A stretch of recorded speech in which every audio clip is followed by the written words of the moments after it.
Good day, Orteans. Your lecturer for today is Dr. Christian Pascual, top 1 in the August 2010 Criminologists Licensure examination.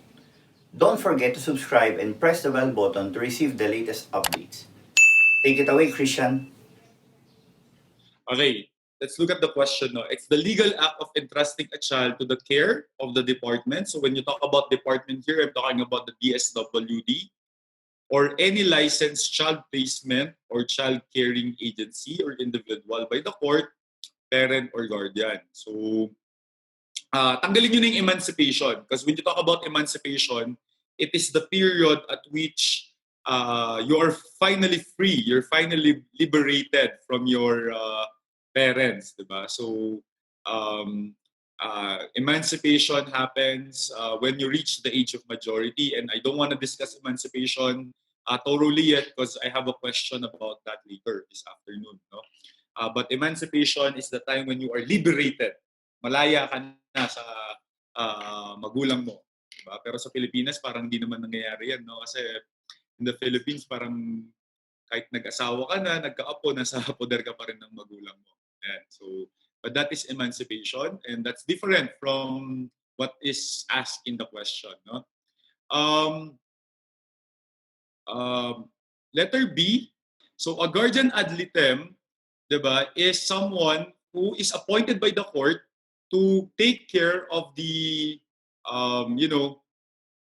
interest of the child while the case of the child is pending in court. So hindi mo ini-entrust yung bata pa sa kanya, 'di ba? It's different from what the question is, 'di ba? Because a guardian ad litem is more of a person, not an act, 'di ba? So a guardian ad litem is a person na ina-appoint niya ng court para temporarily, i-take care niya yung interest ng bata while the case of the child is pending in court. Because sometimes, yung magulang pa yung abuso sa bata or sometimes yung magulang pa yung like may involvement yung bata and we cannot trust the parent anymore, to serve as guardian of the child, diba? So we will appoint someone. And that someone is what you call a guardian ad litem, which is more of a person, not an act.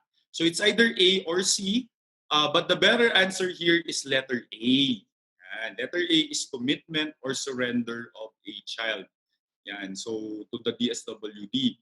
Adoption is, you know what is adoption, diba? Adoption is adoption. Based on what you know, diba? That's when you now transfer the parental authority. And so pag sinabing parental authority, kasama na din yung responsibility, 'di ba? Yung obligasyon na palakihin yung bata, 'di ba? Bigay sa bata yung pangailangan niya, okay, dun sa isang particular parent, 'di ba? Or guardian. So yun yung adoption.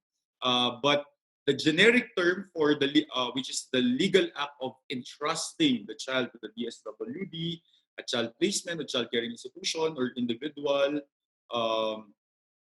is by the court, the parent or guardian, ang tawag doon is commitment or surrender of a child. Malinaw po ba yun?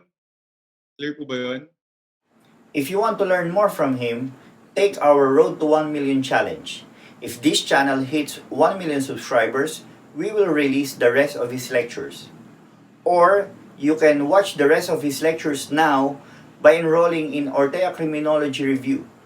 Just message us on our Facebook account for more details. See you soon, Orteans!